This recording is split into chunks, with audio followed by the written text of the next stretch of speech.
ప్రకటించాల్సి అయితే ఉంది. అయితే బీజేపీ రాష్ట్ర అధ్యక్షుడిగా రామచంద్రరావును మరి కాసేపట్లో అధికారికంగా ప్రకటించిన నేపథ్యంలో ప్రస్తుతం మనతో పాటు రామచంద్రరావు ఉన్నారు. ఆయనతో మాట్లాడే ప్రయత్నం చేద్దాం. ఏం సార్, మీ పేరు ప్రముఖంగా వినబడుతుంది, మరి కాసేపట్లో అధికారిక ప్రకటన కూడా అంటున్నారు, ఏంది వాస్తవం ఎంత ఉంది? ఇప్పుడు అధికారికంగా ప్రకటించే వరకు నేనేం చెప్పలేను, కానీ ఏదున్నప్పుడు కూడా పార్టీ ఒకవేళ నాకు బాధ్యత ఇస్తే నేను తప్పకుండా ఆ బాధ్యతను నిర్వహిస్తాను. భారతీయ జనతా పార్టీ రాష్ట్రంలో మనం అధికారంలో రావాలి అనే దిశలో మేము పనిచేస్తామని చెప్పేసి కూడా, అందరం కలిసి పనిచేస్తామని చెప్పేసి కూడా నేను నమ్ముతున్నాను. అటువంటి ప్రయత్నం మాకు జరుగుతుంది. మీకు జాతీయ నాయకత్వం నుండి కానీ ఢిల్లీ నుండి కానీ ఎలాంటి ఇన్ఫర్మేషన్ ఉంది, మీకున్న సమాచారం ఏంటి? మా జాతీయ నాయకులు ఇన్ఫర్మేషన్స్ ఏవైతే ఉన్నాయో అవి వాళ్ళ పద్ధతిలో వాళ్ళు పంపిస్తారు. ఒక పేరు ప్రచార సాధన ఒకటి అయితే, జాతీయ నాయకులు మళ్ళీ కొంతసేపులో మాట్లాడతారని చెప్పేసి కూడా రాష్ట్ర నాయకత్వం చెప్పారు. ఏదైనా సరే జాతీయ నాయకత్వం చెప్పిన తర్వాతనే ఏదైనా అధికారికంగా ఉంటుంది. దాని ముందు ఏదైనా ఊహాగానాలు.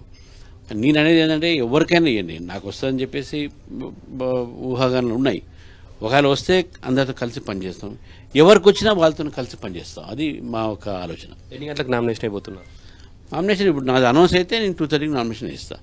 అధికారికంగా అనౌన్స్ అయితే ఇది చూసుకోవచ్చు. అధికారికంగా రానంత వరకు అవన్నీ ఊహాగానాలే అని రామచంద్రరావు చెప్తున్నప్పటికీ కూడా దాదాపుగా ఆయన పేరే కన్ఫర్మ్ అయింది. ఆయనే రాష్ట్ర అధ్యక్షుడిగా, బీజేపీ నూతన అధ్యక్షుడు కాబోతున్నది స్పష్టం. ఇప్పటికే చాలా ఫోన్ కాల్స్ ఆయనకు వస్తున్నటువంటి, అంటే బీజేపీ శ్రేణుల నుండి, బీజేపీ ఆఫీస్ బేరర్స్ నుండి, కీలకమైనటువంటి నేతల నుండి, రాష్ట్ర నేతల నుండి కూడా అనేకమైనటువంటి ఫోన్ కాల్స్ అయితే ఆయనకు వస్తున్నటువంటి పరిస్థితి. ఆయనకు అందరూ కూడా శుభాకాంక్షలు చెప్తున్నారు.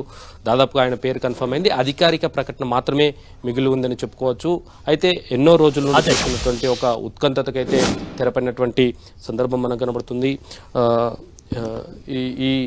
ఈ ఏదైతే అధికారికంగా ప్రకటించిన తర్వాతనే దీనికి సంబంధించినటువంటి అంశాలపైన మాట్లాడతామంటూ కూడా చెప్పినటువంటి పరిస్థితి కనబడుతుంది. చాలామంది నేతలు ఆయనకు అభినందనలు తెలిపేందుకు కూడా వస్తున్నటువంటి సందర్భం మనం చూసుకోవచ్చు. అధికారికంగా ప్రకటన రావాల్సినప్పటికీ కూడా ఇప్పటికీ ఆయనకు ఫోన్లో కానీ నేరుగా కానీ కలిసి చాలామంది అభినందనలు అయితే చెబుతున్నటువంటి సందర్భం మనకు కనబడుతుంది.